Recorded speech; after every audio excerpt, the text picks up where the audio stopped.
경제도 무너지고 다른 것도 다 무너지고 있지만 제 전공 영역이 안 내려서 그냥 말씀을 안 하는 것 뿐이고요. 제가 전공 영역만 말씀드리는 겁니다.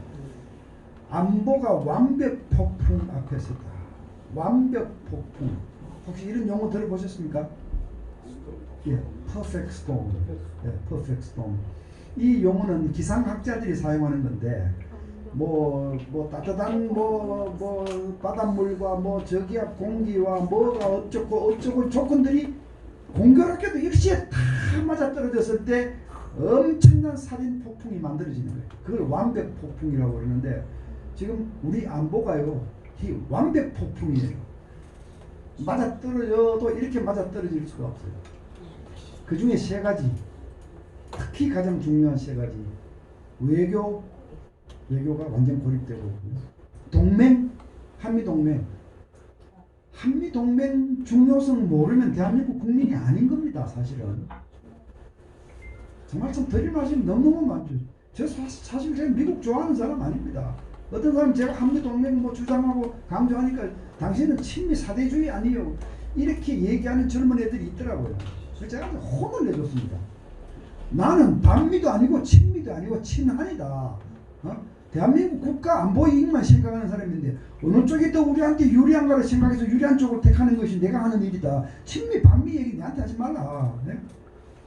이 동맹 지금 다 무너지고 있고요. 우리 군대 지금 난리 났습니다. 난리 났습니다. 까맣게 목사님들 까맣게 모르고 계실 수 있습니다. 예. 난리가 났습니다. 그래서 제가 이 세 가지만 짧은 시간이지만 제가 요약해서 말씀드리려고 합니다. 외교가 고립된 거는 아까 독도 문제로 말씀드렸어. 제가 생략하게 돼요. 동맹이 무너지고 있다. 동맹이 무너지고 있다. 그럼 과거에는 그렇지 않았는데 지금 이 시기에 특별히 동맹이 붕괴되고 있는 주된 이유가 뭐냐? 이게 세 가지 주된 이유가 있습니다. 북한 요인이 있고 미국 요인이 있고 한국 요인이 있습니다. 북한도 만만치 않습니다. 만만치 않습니다. 자, 여기서 북한 얘기를 좀 먼저 시작을 해볼게요. 아까 조선반도 비핵화 얘기를 했는데요. 조선반도 비핵화는 북한을 위협하는 모든 위협 요인이 해소가 되면 비핵화를 검토할 수 있다. 이게 이제 조선반도 비핵화인데, 북한을 위협하는 요인이 바로 핵심이 동맹입니다. 한미 동맹입니다. 북한의 대남 전략은요, 전적으로 한미동맹 무력화에 맞춰져 있습니다. 그 이유는 흔히 아시죠? 이 한미동맹 때문에 되는 게 없어요. 북한 입장에서 보면 6.25 전쟁 때 한 달 만에 낙동강 전선까지 밀고 내려갔죠. 다부동 전투 시작하기 전에. 근데 그때 김일성이가 이 수안보까지 내려왔어요. 직접 와가지고요, 격려하고 8월 15일 이전에 부산 함락하고 적화 통일 완수하라. 명령 내리고 왔어요. 그러니까 북한은 신이 났죠. 막 밀고 내려오면 되는데, 근데 가로막혔죠. 누가 가로막았어요? 미군이 가로막았잖아요. 미군이요, 한국 전쟁이 일어나고 일주일 만에 미군이 들어오기 시작했습니다. 그러니까 그때 돌아가지고 막 죽어나갔죠. 처음에 준비 안 된 상태에서. 그랬다가 낙동강 전선에서 전쟁 시작될 때 부산으로 그냥 미군이 그냥 전부 다 죽으러 왔어요. 그 미군들 수명이 일주일이라 그랬어요. 일주일. 그렇게 해서 대한민국 지켜주고 죽은 사람들이에요. 그 사람들이. 북한 입장에서는 다 된 죽에 콧바뜨린 거 아닙니까? 적화 통일이 다 됐는데. 그랬죠. 전쟁 끝나고 나서도 어땠습니까? 전쟁 끝나고 나서 대한민국 북한에 비해서 형편없었잖아요. 우리가 북한보다 잘 살고 국력이 북한을 압도하기 시작한 것은 1970년대 중반부터 아닙니까? 1972년, 73년 통계까지만 해도 북한이 우리보다 다 앞서 있었어요. 애초부터 일본이 한반도를 지배할 때도 산업시설은 다 북한이죠. 우리는 전기도 없었잖아요. 그 기간 동안 북한이 남침 못했어요. 왜? 남침하면 미국하고 붙어야 되니까. 동맹. 그러니까 이 이승만 대통령이 한미 동맹을 만들어 놨다는 것은 사실 대한민국에 이보다 더 위대한 선물이 없어요. 미국은 한국하고 동맹할 생각도 없었어요. 사실은 이게 뭐 이름도 모르고 제일 가난하고 조그마한 나라인데 미국 사람들이 뭘 알아요. 그거를 우겨서 동맹을 만들어 놓은 게 이승만 대통령인데 오늘날 이 죽일 놈들이 정교조 하는 놈들이 이승만 대통령을 친일 내국으로 몰고 있잖아요. 네? 그러니까 이 한미 동맹을 해체하는 것이 북한의 절체절명의 목표입니다. 그래서 북한이 핵을 가지고도 게임을 하는 겁니다. 핵을 가지고 핵무기를 만들어서 한미 동맹을 회방하는 역할을 지금까지 많이 해왔습니다. 제가 한 가지 예만 들게요. 그 2017년도에 그러니까 북한이 작년에 뭐 평화 메시지 발표하기 전입니다. 그때 굉장히 긴장이 고조됐었죠. 그 북한이 미국한테 핵미사일을 쏜다, 시애틀을 때린다, 본토를 때린다, 괌을 때린다, 막 협박 막 하고 그게요. 북한이 미국하고 핵전쟁을 할 의향으로 그렇게 한 것 같습니까? 절대 아닙니다. 한마디로 택도 없는 얘기죠. 그러면 그럴 줄 알면서도 상대가 아니라는 걸 알면서도 그렇게 하는 이유는요. 이게 바로 계산된 광기라는 게임입니다. 계산된 광기. 이걸 우리 언론에서는 뭐 벼랑끝 전술 뭐 이런 용어를 쓰는데 이게 영어로는요. Rationality of irrationality. 이거는 전략 용어입니다. 저희가 공부한 전략 용어. rational 하다는 것은 계산적이고 합리적이라는 뜻이고 irrational 하다는 것은 미쳤다는 겁니다. 그죠? 그러니까 rationality of irrationality. 가장 미친 척 하면서 가장 합리적인 이익을 추구하는 것. 이게 우리말로 하면 계산된 광기, 뭐 중국 뭐 사자성어로 하면 당랑거철, 수레 앞에서 사마귀 한 마리가 그냥 못 가게 지나가게 막 깡을 부리는 이제 이런 상황이죠. 이렇게 해서 얻고자 하는 것이 무엇이냐? 미국 국민들의 여론이 달라집니다. 계속 미국을 때리겠다고 때릴 수 있다고 큰 소리 치니까 미국 국민들이 아니 지금 우리가 대한민국을 지켜주기 위해서 거기 휩쓸려 있다가 지금 저 못된 나라 북한한테 핵 공격 위협까지 받아야 되느냐? 대한민국이 그렇게 가치 있는 나라냐? 노는 거 보니까 마음에 들지도 않는데 네? 이게 지금 한미동맹이 약화되고 있고 훼손되고 있는 미국 여론이 뒷받침되지 않으면 결국 한반도에 전쟁이 나도 미국은 오지 않습니다. 굉장히 심각한 문제죠. 그죠? 그러니까 지금 북한이 하고 있는 이 핵게임에도 중요한 포커스 중에 하나가 한미동맹 무력화입니다. 그 다음에 미국 요인. 이런 뭐 여러분들 잘 아십니다. 트럼프라는 사람이 대통령이 돼서 모든 걸 다 돈으로 계산하고 네? 그 동맹의 가치, 혈맹의 가치 이런 거는 안중이도 없는 이런 태도를 취하고 있고 지금 뭐 방위비 분담금을 한꺼번에 6배를 내놓으라고 지금 이런 상황이죠. 물론 여기에 대해서 다른 두 번째 해석이 있습니다. 트럼프 대통령이 겉으로 보이는 저런 사람은 아닐 것이다. 북한이라고 하는 아주 까다로운 상대를 원천적으로 이 문제를 해결하기 위해서 본인이 미친 척하면서 어떤 계산된 게임을 하고 있습니다. 대전략을 펼치는 중일 수도 있다라는 희망 섞인 해석도 있습니다. 네, 저도 그런 희망 섞인 해석을 믿고 싶어 하지만 가능성은 글쎄요 얼마나 될까요? 눈에 보이는 것만 가지고 말씀드린다면 트럼프 대통령은 미국 역사상 최악의 대통령이죠. 미국의 지도력을 형편없이 훼손시키고 동맹국가의 신뢰를 형편없이 실추시킨 그리고 돈만 챙기는 이 미국 요인입니다. 그러나 결정적인 요인은 한국 요인입니다. 문재인 요인입니다. 문재인 요인입니다.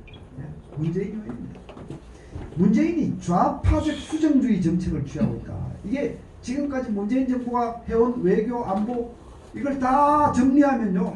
결국은요. 친북, 친중, 탈미, 반일 이 네 가지입니다. 친북, 친중, 탈미, 반일 이 네 가지입니다. 지금 하는 것 하나하나 한번 보십시오. 전부 이 기준. 그럼 이 기준은 전부 다 평양 정권, 베이징 정권을 기쁘게 하는 거예요. 그래서 제가 정상적인 대한민국 사람이 일 수가 없다는 얘기로 그래서 자, 이런 정책을 취하니까 중국에다가 삼불 약속을 해주고 미국의 인도태평양 전략에 참가하지 않고 인도태평양 전략 목사님도 들어보셨는지 모르겠습니다만 미국이 펼치고 있는 세계 전략 중에서 중심적인 전략이 인도태평양 전략입니다. 인도-퍼시픽 스트래티지라고 합니다. 이건 뭐냐?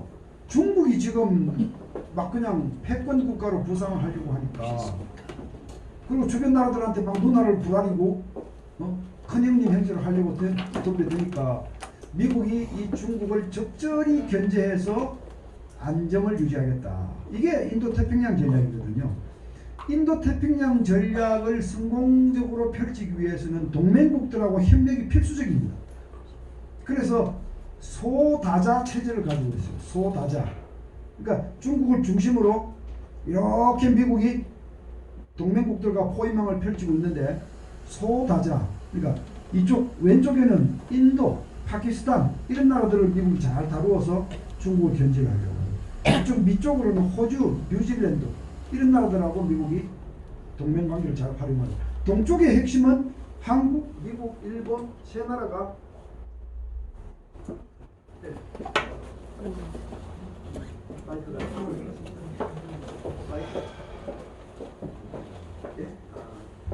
이 세 나라가 안보 체계, 안보 공조 체계 이게 동쪽에서는 핵심 고리입니다. 그런데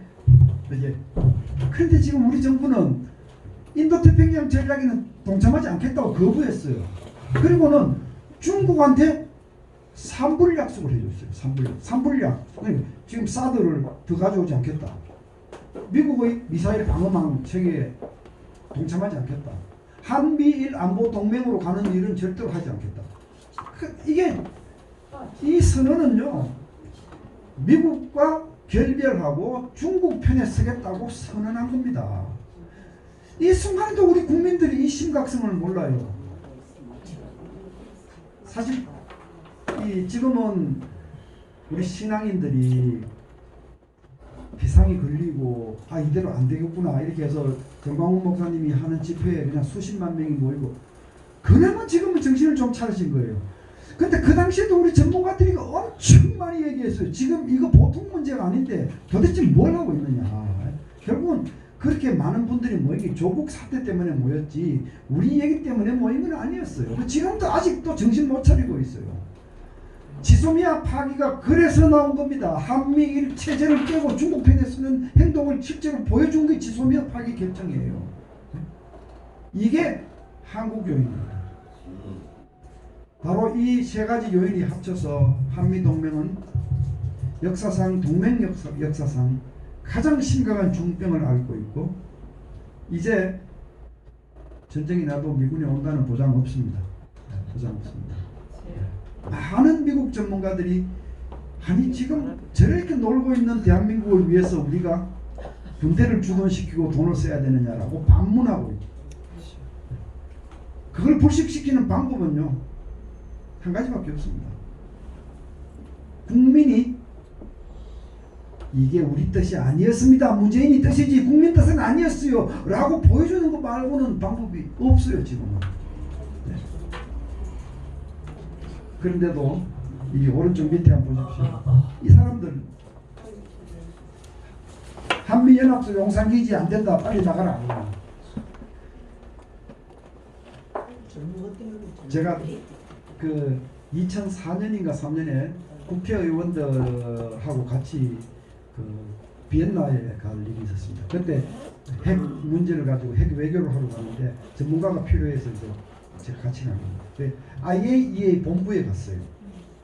국제원자력기구 본부에 갔는데 그때 사무총장이 있고 이집트 사람 엘바라데이라는 사람이 사무총장을 하고 있던 시절이었어요.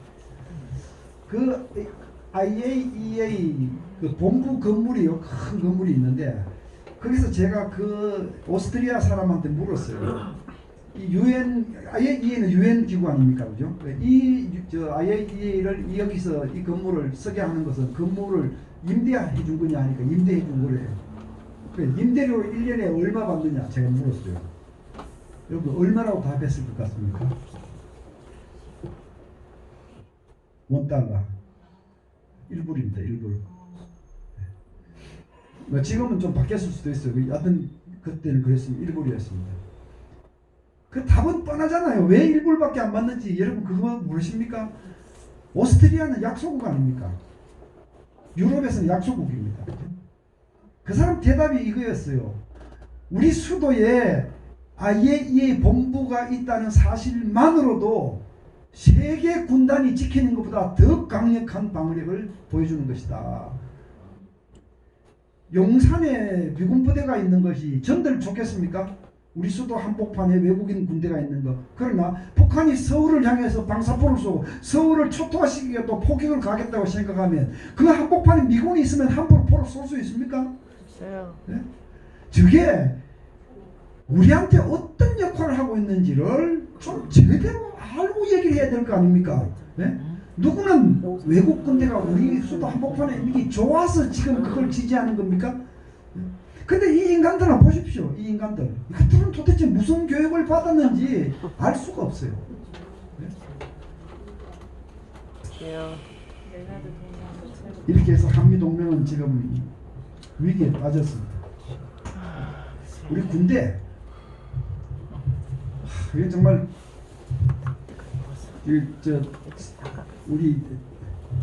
우리 어머니는 맨날 이런 경우에 야야 허파가 히떡 뒤집어진다 이렇게 말씀하셨는데 정말 이거 제대로 알고 보시면요 허파가 뒤집어지는 얘기입니다. 지금 우리 저 병사들 군인 뭐 여기도 자식들 귀한 자식들 참 군대 보내놓고 다 걱정하는 건 다 아는데 그럼 뭐 우리 병사들한테 월급도 많이 주고 그거 다 좋은데 그렇다고 해서 훈련을 약하게 시키면 됩니까? 지금 날라리 군대 아닙니까? 날라리 군대. 네. 그럼 군대 병사들이요 자기 군단장이 훈련 많이 시킨다고 청와대에 청원해가지고 보직 해임하라고 이렇게 군기가 무너져가지고 전쟁할 수 있습니까? 근데 이걸 지금 계속 군복지라는 이름으로 계속 지금 그래 복지를 향상시키는 것은 좋지만 군기강을 무너뜨리고 날라리로 만들면 안 된다.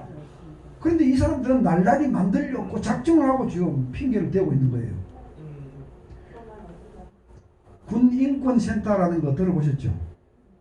군인권센터라고 만든 시민단체입니다. 시민단체. 이게 군부대 가서 군인권 조사한다고 온데 다 뒤지고 돌아다니고 근데 군인권센터 소장이라고 하는 작자는 군대 갔다 오지도 않았고 군대 회피했고 그렇게 해서 처벌받았고 그 다음에 그것도 뭐 동성연애자라는 소문까지 있어요. 희한한 인간들이 들어가서 대한민국 군대 지휘관들 그냥 자존심을 탁 깎고 그 군지휘관들요 그 중에서도 뭐 부정부패 뭐 잘못하는 거 많다는 거 저도 잘 압니다. 그러나 열심히 하는 지휘관들은 열심히 해요. 그 사람들은 사기와 자존심 가지고 군대를 이끌고 있는데 이렇게 지금 군대를 다 개망신을 다 주고 있고 그 다음에 정치 개입이 너무 심해요. 지금 이 군대를 남북 화해 선봉에 서라고. 그러니까 지금 보세요. 북한이 지금 야포를 쏘든 뭘 쏘든 미사일을 발사하든 우리 군대도 묵묵부답이에요. 묵묵부답이에요. 제가 아까도 말씀드렸지만 저는 대북 강경론자가 아닙니다. 저 북한하고 대화하는 거 찬성하고 북한하고 협력하는 거 찬성하는 사람입니다. 그런데 정론 어떤 경우도 지켜야 될 정론이 있습니다. 그게 뭐냐? 북한하고 화해 협력하고 악수하는 것은 하고 그러나 국방 안보는 계속 튼튼히 하고 그래야 무슨 만약에 사태가 생겨도 우리를 지킬 수 있다. 그래서 대북 화해 협력과 확고한 안보는 같이 굴러가는 수리바퀴 동행 병행하는 것이다. 이게 정치가 아닌 정론 아닙니까? 이게 정론입니다. 그거 안 하잖아요.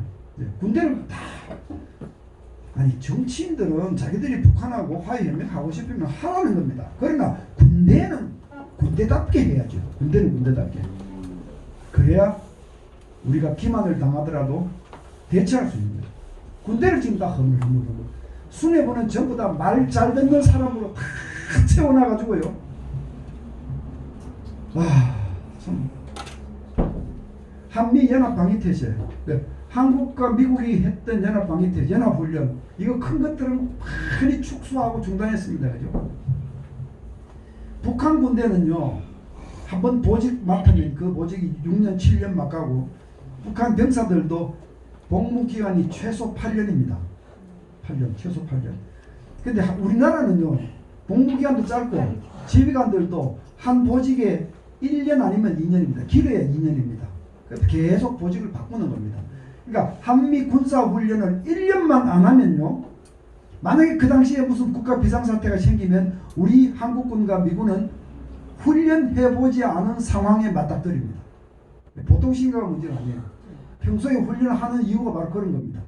이게요, 같은 한국 사람끼리도요, 소통하는데 어려운데 미국 사람, 한국 사람이 전쟁을 같이 치르는데 말도 잘 안 통하고 문화도 다른데 그걸 평소에 합치는 연습을 하는 것이 그게 연합훈련입니다. 그걸 지금 깡그리는 아니지만 거의가 지금 북한 눈치 보면서 줄여놓은 상태. 지금 국방개혁 한다는 거.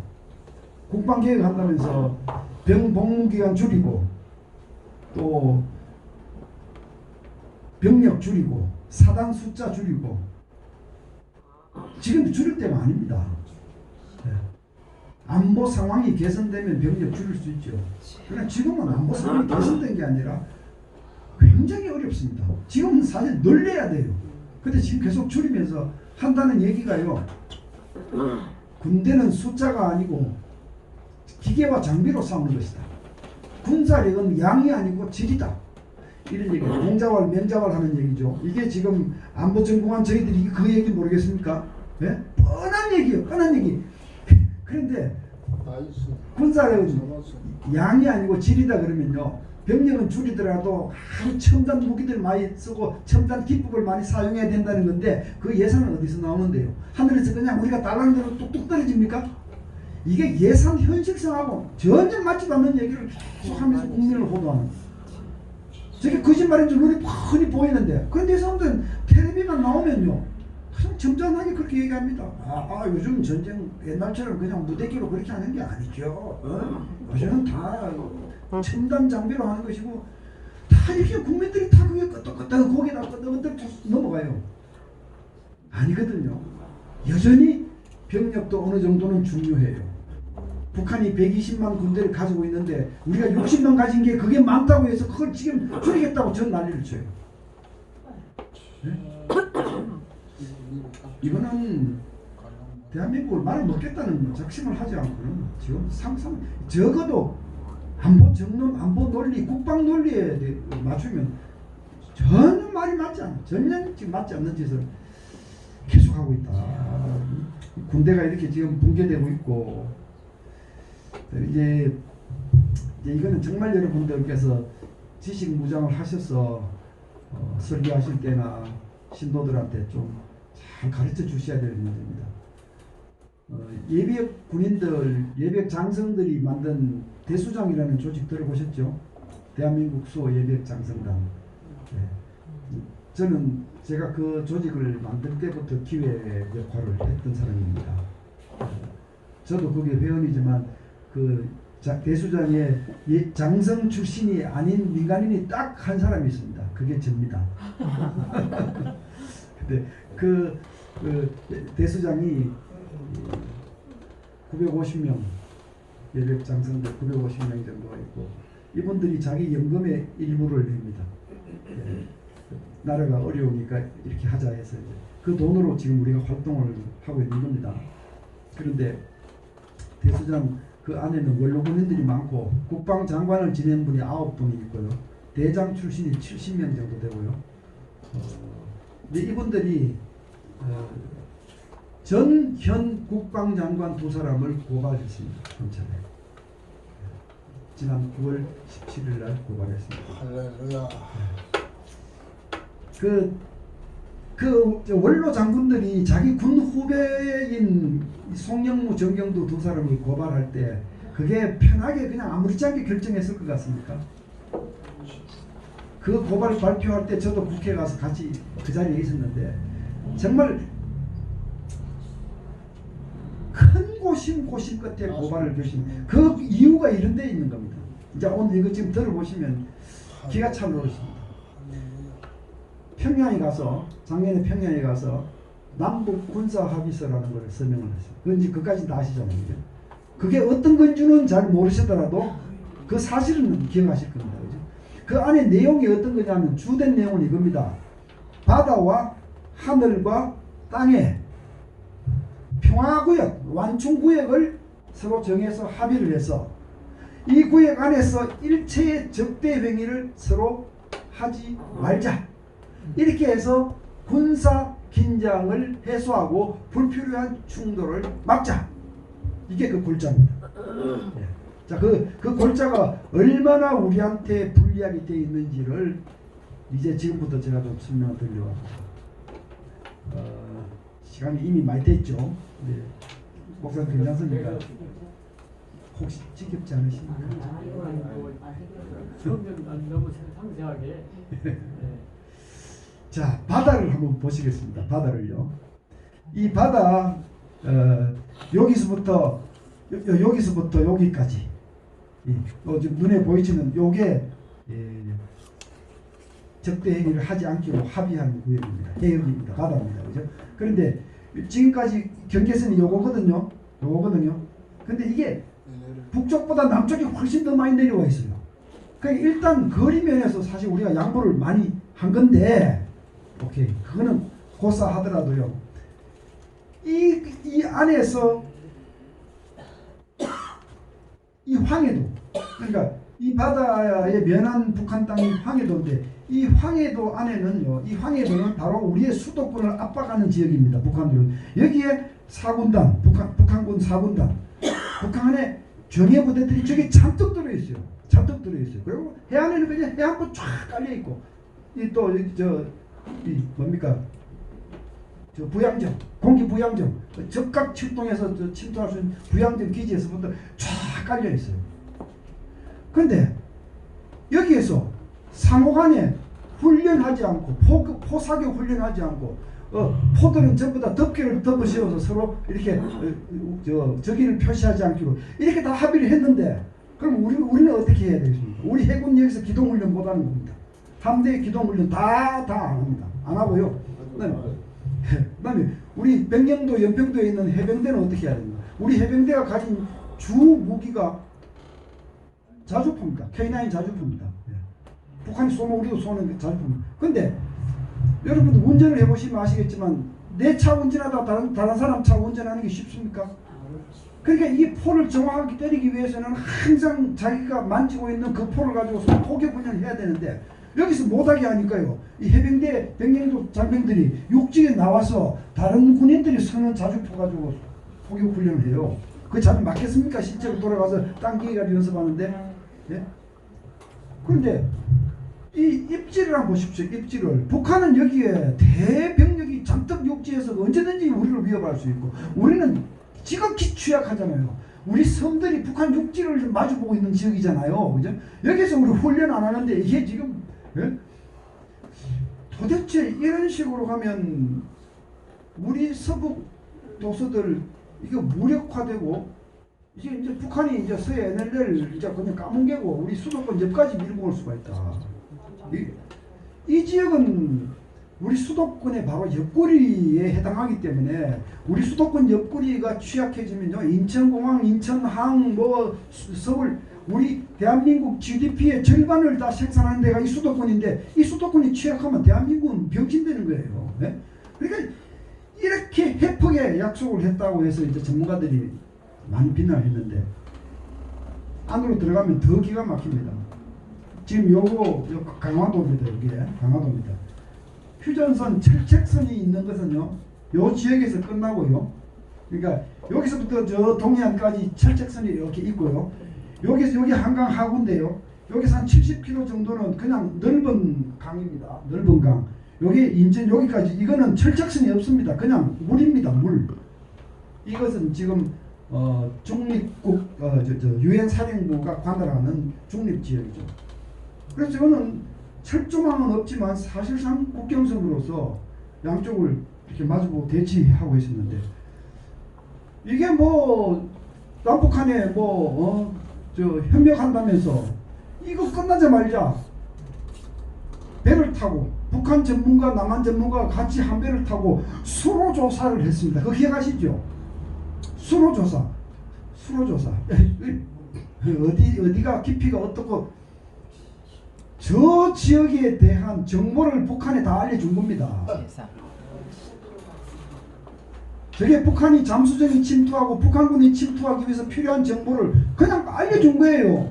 그리고 말은 남북한 간의 교류, 물자 왕래를 편하게 하기 위해서 조사한다고 그랬어요.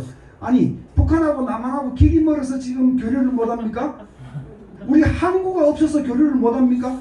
지금 이런 짓거리는요, 서두르야 할 이유가 없는데 이걸 그냥 바로 그냥 다 조사해서 공동조사해서 그냥 다 북한 다 넘겨줬어요. 제가 이거 딱 보고 이거는 아니다. 이건 정말 아니다. 얘네들이 정말 뭘 하려고 하는지 이제 알겠다. 에?